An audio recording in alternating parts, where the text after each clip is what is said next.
Coming up on this episode of the MD and Chef Team Show. Coming up on this episode of the MD and Chef Team Show. Reversing our health is going to be a marathon, not a sprint. And everybody wants this one day wonder or one thing that you have to do to get things under control. Please stop believing that lie. I scroll through Instagram and I see all of these promises and they're not sustainable.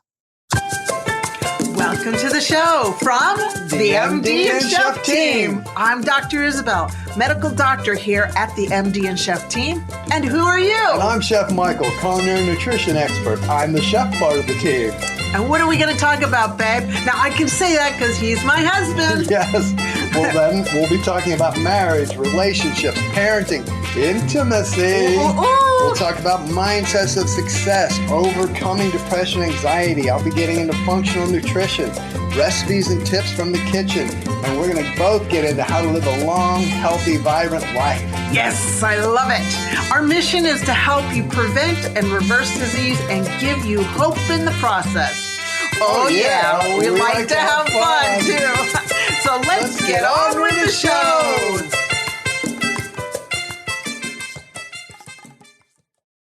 Hello, it's me, your Dr. Isabel, and you're with me on the MD and Chef Team. And today it's me alone, just you and I talking. And I've entitled this A Better Way for Our Future. I know that's a big topic, and I'm really going to take a deep dive into the healthcare system. Around the world, my colleagues are drowning in chronic disease care, me included. And it's a mess out there. We don't have a healthcare system. We've got disease management. But for me, I'm excited because this is where change happens. You know why? Because it hurts. It hurts so bad that now it's the time for people to go, wait a minute, we got to change things up. The government's in pain and people are hungry for change. Who wants to end up with dementia? Who wants to have a heart attack? Who wants to have diabetes? Of course you don't. And you know what? You don't have to. We can actually prevent all of that stuff. You know, when people are hurting, this is where change happens. And all change and progress and success must ask two questions. Number one, why must it always be done this way? And two, is there a better way? And that's what I'm going to talk to you about, a better way, a vision that I have been researching and saying, yes, this can happen. I totally see this happening. Now, I have been called naive when I share my vision of a better healthcare, a better future for all of us and our children and future generations. And I've also been told that it's too hard. But I love what Don Quixote in Man of La Mancha said. He was being criticized saying, I don't see it. This is not going to happen. You're crazy. What are you thinking? And he says, stop. I will not allow your facts to interfere with my vision. And I want to share with you my vision. You may not see it, but know that I see it and we can get there together. Yes, you and I can get there together. And that's why we're talking about a better way for our future. So reversing our health is going to be a marathon, not a sprint. And everybody wants this one day wonder or one thing that you have to do to get things under control. Please stop believing that lie. I scroll through Instagram and I see all of these promises and they're not sustainable. This is going to take work. It's going to change. It's going to require our habits to be either destroyed and created new habits, right? And if you're having bad habits, you got to get rid of them. They're not working for you. So I see that this is not going to happen in one day, 1 week, or 1 month. It's going to happen in a year. And in the government system, I'm looking for somebody who's willing to take a 10-year approach in healthcare and not take the accolade for it. In the government, everybody wants, to be saying, oh, it was me. It was me who made this happen. But you know what? The true politician, because politicians do care, the true politician will have a vision and say, you know what? We got to do this. We got to start looking upstream. We got to start looking upstream in prevention so that the downstream event of anxiety, depression, heart attacks, strokes, diabetes, Alzheimer's doesn't happen. We got to start working upstream instead of what we're doing right now, which is like at the bottom of the cliff. So I see us as having a multi-level approach. And step number one is we've got to overcome this crazy idea that healthcare starts in a doctor's office. I've been a medical doctor since 1991, which blows my mind, but I'm going to be a doctor until my last breath because I love being a doctor and helping people. And I've seen, after calculations with my husband and I, over 500,000 people one-on-one. And over the last 20 years, people aren't getting better. They're just coming in for their pills, and we've just got disease management. We're just managing their disease. Oh, we just increase their diabetic medication a little bit more, or we increase their high blood pressure medications more. That's not reversing the disease, and we're not talking about prevention. So what's the multi-level approach? Well, we'll start with the communities. Well, I've got my notes here, and I say that the government needs to decrease fast foods in the community. Fast food companies should be paying higher taxes. Why am I saying that? Well, because if you've got a service that is not offering improvement in someone's healthcare, then you should be paying taxes. Because if your service is causing disease, then you're going to be putting pressure on the healthcare system, and you should be paying more taxes. And that tax can be used to fund programs that I'm going to talk about when we go later on. So communities decrease fast foods, and governments are charging higher taxes for these fast food industries. The next level is media and the food industry. Look, the facts are billions of dollars are used to advertise to our children and our adults. Another fact is overweight kids eat 50% of their meals in front of the TV. The TV is raising our kids. That's insane. So what's the solution? I see the solution as prohibiting food marketing to our children, like in 40 other countries, between the times of 8 a.m. till 8 p.m., because that's usually when kids are watching TV. And stop using athletes to promote sugary drinks and sports drinks. Come on. We don't need that. In Singapore, I was just watching a documentary, and in Singapore, they've decreased the sugar content of the sugary drinks by, well, I forgot what the level was, but what happened was it decreased the childhood obesity by 8%. 8%, you guys, that's huge. If we can decrease the childhood obesity, because if the kids are learning bad habits early, and look, I don't blame the kids for being obese. It's really not their fault. The sugar plays with our brain and our gut health, and that's another topic. But if you're obese in this world, I really don't blame you, because the food industry has you figured out, and they will do whatever they need to do to make you want to buy their drink, their food, their package of food. So using athletes to promote sugary drinks and sports drinks, number one, should be definitely stopped. The next level is families. Oh my gosh, healthcare begins in the schools, the homes, places of worship, and businesses. And that's where real healthcare starts. Because you know what? There's a saying in the good book that where one can lead 1,000 to flight, two can lead 10,000 to flight. What does that mean?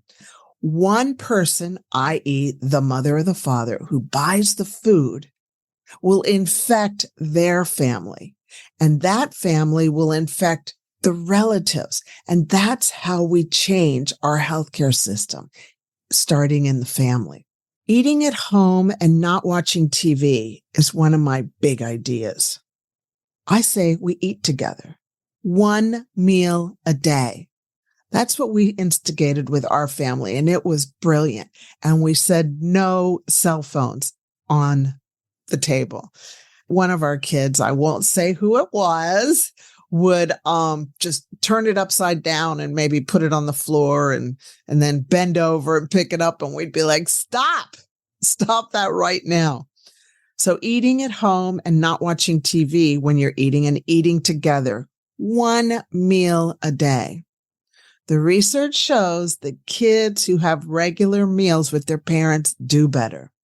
They get better grades, healthier relationships. 42% are less likely to drink alcohol. 50% are less likely to smoke. And there's regular meals decrease the risk of bulimia and anorexia. And it also decreases childhood obesity. I believe that it's because the child is getting love from the parents and they're not feeding a hungry heart with food and watching TV. So that's where we can work in the family. And also the family reclaims their kitchen. Michael loves teaching people how to reclaim their kitchen because people are really at a loss right now how to cook, how to create food in short periods of time. They're very, very busy. And usually both parents are working right now. So there is a time crunch. And I just encourage families to reclaim their kitchen. And if you've got time, plant a garden, learn how to plant a garden. Getting food from your garden and eating it on your table is just so gratifying. And I have to personally say, we don't have our garden, okay? Right now, we haven't invested our time in that. But if you do have time, that's really a fun family event. The next is schools. Oh my gosh, schools. Let's reinvent school lunches. Don't allow junk food or things like chippies. Let's make a clean break for our children. Let's give them their best shot by starting to eat correctly in school. Instead of giving them all these carbohydrates where their blood sugars are jumping up and down, and they're fidgety in school and they can't concentrate, let's teach them how to eat good, clean lunches. Help them make their lunch. I've got my health coach, our business coach, Julianne Kirkland, creates 6 lunches every day for her kids. And they're clean foods. And she's a busy woman. She's a CEO of a company. She's a mother. She's a wife. She's a daughter. She's a busy, busy woman, just like we're all super busy and productive. So you can make time. How would you like to feel a sense of clarity, focus, and mental sharpness that enables you to tackle any challenge with ease? Can you envision experiencing a better memory and recall, allowing you to easily remember important details, names, and events? What could you accomplish if your mental energy is always high, allowing you to stay alert and productive throughout the day without feeling mentally fatigued or foggy? How great would it feel when you experience better quality sleep, allowing your brain to rest and recharge, leading to increased productivity and creativity? Imagine feeling a sense of calmness and control, allowing you to manage stress and anxiety with ease, giving you the confidence to handle any situation. Be honest with yourself. When was the last time you experienced an overall sense of well-being and satisfaction? You see, your brain health positively impacts all areas of your life, from work to relationships and personal growth. Just visualize how amazing it would feel to have optimal brain health and unlock your full potential. If you want to learn more, and I know you do, then check out the link in the show notes for the Optimizing Your Brain Health community. And we look forward to seeing you there. And now, back to the rest of the show. The next is, why not have farms connected to schools and that they deliver the food? Because you know what? The farmers are really the doctors. They're the ones who are feeding us clean food, and organic will be best. No pesticides. We don't need that. We don't need to be eating pesticides. If you don't have an organic farm close to you, okay, that's fine. I understand that. But there are ways to clean the pesticides off the food to the best of our ability. And why not have the schools have more gardens and get the kids learning how to have a garden so that they'll have a garden that's at home? And teach self-care and nutrition. Now, I know there's nutritional courses in school, but they're not teaching how to eat the right carbohydrate, the right protein, and the right fats all together every meal. They're not teaching that. I know that. Start teaching them how to eat live food. Stop teaching them how to mix a box and mix it up in a bowl and put it in the oven. Let's teach them how to eat, how to use whole food ingredients. I leave that for Chef Michael because he's really good at teaching that. And another idea for school is prevent fast food from operating next to schools. That's a government issue, but that's also a community issue and a family/parent issue. They can say, no, we don't want this fast food here. Unfortunately, they're popping up all over the place. And prevent corner schools from servicing any sugar. I know this is a big one, but prevent corner stores from servicing any sugar Monday through Friday from 8 in the morning until 4 in the afternoon. What do you think about that? Hey, like the man from La Mancha says, Don Quixote, stop. I will not allow your facts to interfere with my vision. Please open up your eyes. We can do this. This is how change happens when we all work together and believe for a better future for our families. Because you know what? Food is medicine or food is poison. We got to start understanding that. Because you know what? If we don't take control of this, the food industry controls our healthcare. And that doesn't have to happen. We can take back our health. Another idea for schools is an eat only in lunchroom policies. No eating in the hallways. One of the studies that I saw showed that there was a decrease in 10% body weight without any other changes in the diet or exercise. 10% decrease in body weight. That's huge because we know that increased body weight, increased obesity increases your risk of all these other diseases like strokes. Hey, there have been 14, 15-year-old kids that have had bypass surgery because they're so obese. Cardiac bypass surgery. So please, let's start taking this seriously. Okay, how about in the workplace? Well, we all work and we're usually with a bunch of people and there's usually a kitchen. Let's start doing wellness programs in the workplace because, like I said, 1 can lead 1,000 to flight, 2 can lead 10,000 to flight. We grow in communities. We develop new habits when we see other people doing good habits. Have wellness coaches in the workplace. Maybe even consider having an incentive program where the workplace gives a 50% incentive to pay for health coaches. You know what? That will only benefit the workplace because you're going to have healthier, more energetic, focused, producing employees that are there and able to focus on what they're doing.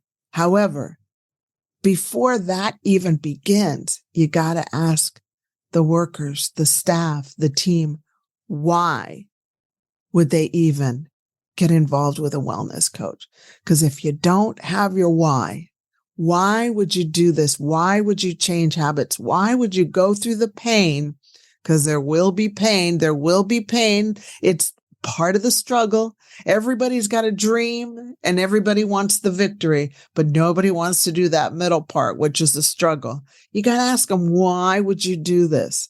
And let them know that they've got to learn how to be disciplined, because without discipline, there is no success.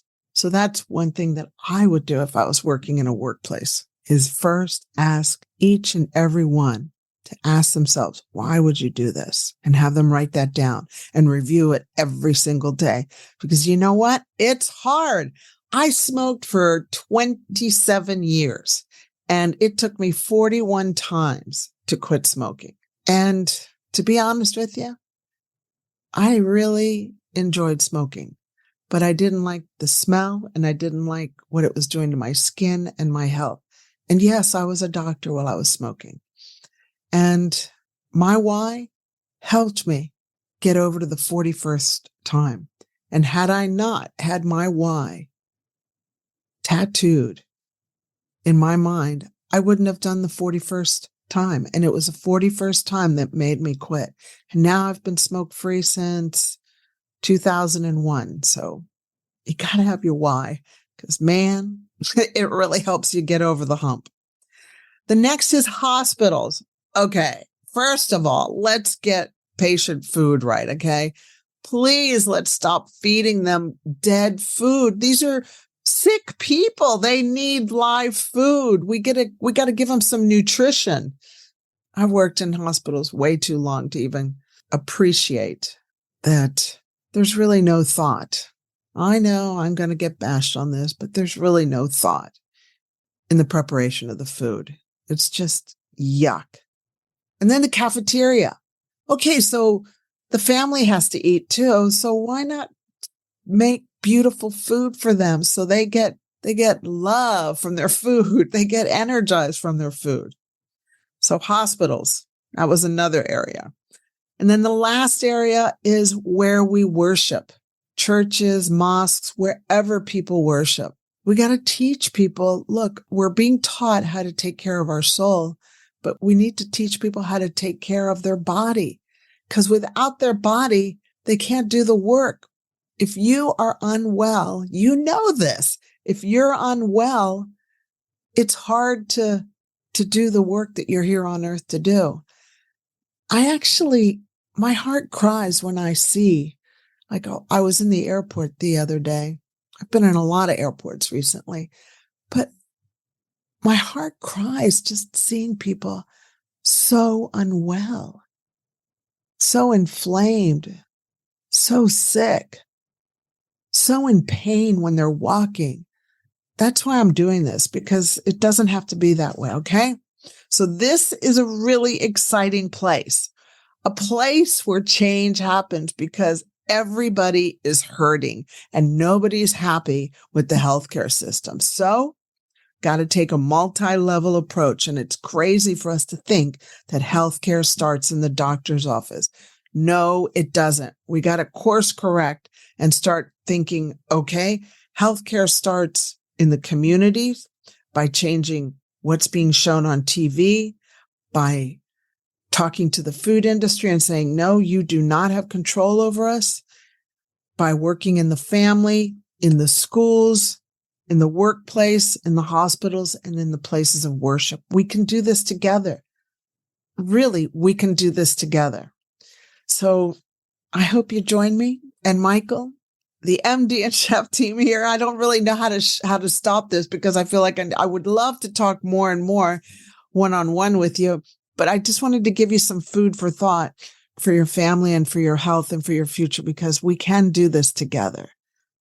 That's how change happens, together. Okay, well, remember to remain unstoppable and to keep on becoming your best, okay? Just keep on becoming your best. Talk to you later. Bye-bye. Hello, Chef Michael here. If you enjoyed today's episode, we would love it if you subscribed to the podcast and left us a review. Hello, Chef Michael here. If you enjoyed today's episode, we would love it if you subscribed to the podcast and left us a review.